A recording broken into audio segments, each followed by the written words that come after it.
बिस्मिल्लाहिर्रहमानिर्रहीम। अस्सलाम वालेकुम। आज फिर से मैं आपके लिए कुछ कमाल के टिप्स एंड ट्रिक्स लेके आई हूँ। उम्मीद है इन टिप्स से आपको बहुत ज़्यादा फ़ायदा होगा और बहुत कुछ आपको जानने को नया और सीखने को मिलेगा। चलते हैं अपनी टिप्स की तरफ। पहली टिप में मैं आपका बॉटल का यूज़ कर रही हूँ। एक्स्ट्रा पड़ी हुई कोई सी भी आपने बॉटल ले लेनी है और हाथ की शेप में इस तरह से उसको आपने नॉर्मली कट कर लेना है। कट करने के बाद आपने अपने हाथ पर रखना है, एक रबड़ ले लेना है और रबड़ को इस तरह से आप इस बॉटल के जो आपने काटी है इसके ऊपर लगा लेंगे। आपका एक ऑर्गेनाइज़र बन चुका है। अक्सर जब सब्जियां काटते हैं तो आपने देखा होगा और इसको इसी की मदद से आपने इसके किनारों की जो शार्पनेस है उसको थोड़ा कम कर लेना है। अक्सर आपने देखा होगा हम सब्जियां काटते हैं तो हमारे छुरी की वजह से हमारे हाथ के अगले हिस्सों पर छुरी लग जाती है। प्याज, टमाटर या इस तरह की सब्जियां जिन्हें हमें चॉप करना होता है, तो वहाँ पर आप इस ऑर्गेनाइज़र का यूज़ करें। इंशाल्लाह इसके यूज़ की वजह से आपका बहुत सारा काम आसान हो जाएगा। चलते हैं नेक्स्ट टिप की तरफ। तो एक्स्ट्रा पड़ी हुई बॉटल्स को फेंका मत करें, इनके बहुत सारे यूज़ हैं। यहाँ पर मैंने बॉटल के निचले हिस्से को कट करके रखा हुआ है और इसको मैंने इसी की मदद से इसके एजिस को बिल्कुल फ्लैट कर लिया। आप चाहें तो इसमें कोई छोटा-मोटा सा पौधा वगैरह लगा सकते हैं। ये आपका एक ज़बरदस्त सा ऑर्गेनाइज़र बन चुका है। आप चाहें तो इसमें कोई छोटा-सा मनी प्लांट वगैरह का पौधा लगा सकते हैं और इसको किचन में लगा हुआ या हैंग आउट कर सकते हैं, वो भी प्यारा लगता है। तो इसका मैं आज बहुत ही आसान सा आपके साथ एक यूज़ शेयर कर रही हूँ।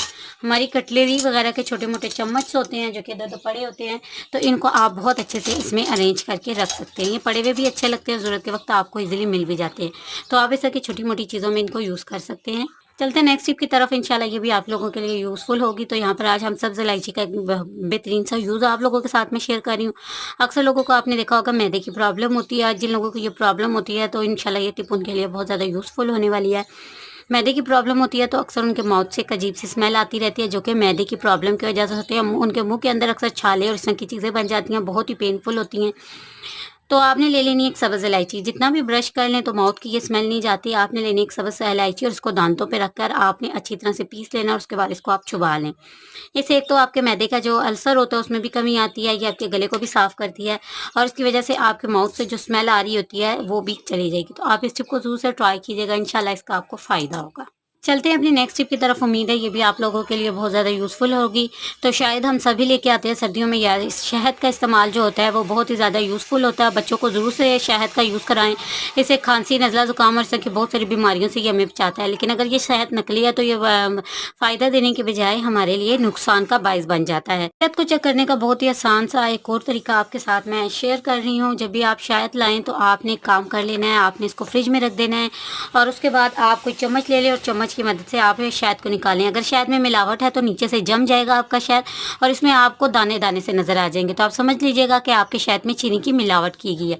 तो ये शहद असली नहीं है। चलते हैं तरफ। इंशाल्लाह ये भी आपको पसंद आएगी। तो यहाँ पर मैंने 2 चुटकिनियाँ ले ली हैं। इसी तरह की पड़ी हुई होती है, उन चुटकिनियों को आप मुख्तलिफ तरीके से यूज़ कर सकते हैं। तो अक्सर ऐसा होता है कि हमारा जो किचन में वॉशरूम में बच्चे साबुन यूज़ करने के बाद इसी तरह रख देते हैं और साबुन को पानी वाले हाथ लगाते रहते हैं, जिससे साबुन बहुत जल्दी हमारा मेल्ट हो जाता है। तो इस तरह से चुटकिनियाँ यूज़ में भी आ जाती हैं और आपका साबुन जो है वो बहुत ज़्यादा मेल्ट नहीं होता। इसको पानी वगैरह नहीं रख सकते। इन चुटकिनियों को आप साबुन रखने के लिए यूज़ कर सकते हैं अगर आपके पास साबुनदानी या ऐसा की चीज़ नहीं है तो।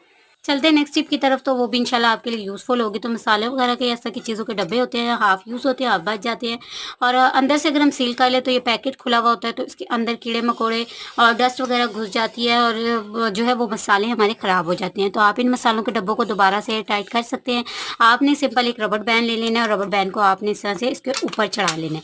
ठीक है जी, इस तरह से ये डब्बे जो होते हैं वो आपके टाइट हो जाते हैं, इनके अंदर हवा और कीड़े-मकोड़े नहीं घुसते और इस तरह से आपकी चीज़ भी सेफ़ हो जाती है। चलते हैं नेक्स्ट टिप की तरफ। इंशाल्लाह ये भी आपको पसंद आएगी। ये भी मेरी मसालों से रिलेटेड है। तो मसालों के जो हाफ़ पाउचेज़ बच जाते हैं तो उन्हें हमें सेव करना होता है और इसी तरह अगर हम अलग-अलग डब्बों में इनको सेव करते हैं तो ये बहुत ज़्यादा स्पेस ले लेते हैं और काफ़ी ज़्यादा ये जो है मेसी भी लगते हैं। तो आसान सा मैं आपके साथ तरीका शेयर कर रही हूँ।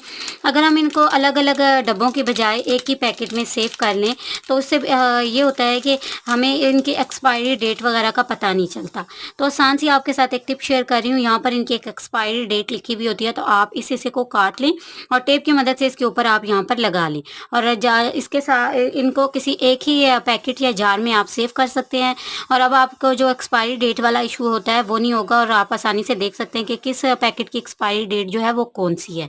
और इस तरह से कम स्पेस में कई सारे आपके पैकेट बहुत आसानी से आ जाते हैं। चलते हैं नेक्स्ट टिप की तरफ, इंशाल्लाह ये भी आपके लिए यूज़फुल होगी। तो जो हमारी टेप होती है इसका सिरा ढूँढना काफ़ी मुश्किल होता है और काफ़ी ज़्यादा जो होता है हमें इरिटेट कर रहा होता है जब हम इसका सिरा ढूँढ रहे होते हैं। तो सिंपल सी टिप है, आपने एक माचिस की तीली ले लेनी है और जब जो टेप का सिरा है उसको इस तरह से इसके ऊपर लगा देना है, उसको इस तरह से कर लें। एक्स्ट्रा वाली माचिस की तीली को आप इस तरह से तोड़ लें।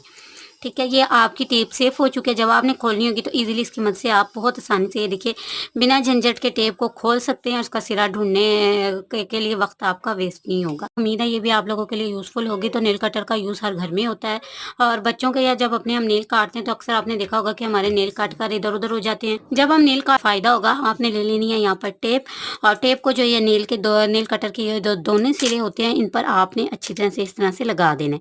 ठीक है, दोनों साइड पर आपने नेल कटर के जो ये टेप है इसको अच्छी तरह से लगाना है। दोनों सिरों पर आप देख सकते हैं मैंने अच्छी तरह से टेप लगा दी है। मैं आपको इसका यूज़ बता देती हूँ। अक्सर ऐसा होता है कि हम बच्चों के या बाहर नहीं गिरेंगे और ये नेल जो आपके हैं ना अंदर टेप के अंदर वाली साइड पे जाएँगे और इसके साथ ये देखिए ये नेल ना अंदर की तरफ यहाँ पर चिपक जाते हैं। और आपका काम आसान हो जाता है और नेल की वजह से जो आप परेशान होते हैं कि नेल इधर-उधर गिर गए और ढूँढ रहे होते हैं, वो परेशानी आपकी ख़त्म हो जाती है। जब आप नेल काट लें तो आप इस टेप को आसानी से रिमूव कर सकते हैं और इस टेप को आप जो है डिस्कार्ड कर दें। उम्मीद है आज की टिप एंड टिप्स छोटी-छोटी हैं लेकिन आपके काम आएँगी। टिप्स अच्छी लगी हैं तो लाइक कीजिएगा, चैनल पे पहली बार आए हैं तो सपोर्ट कीजिएगा। अपना रखिएगा ख़्याल। अल्लाह हाफ़िज़।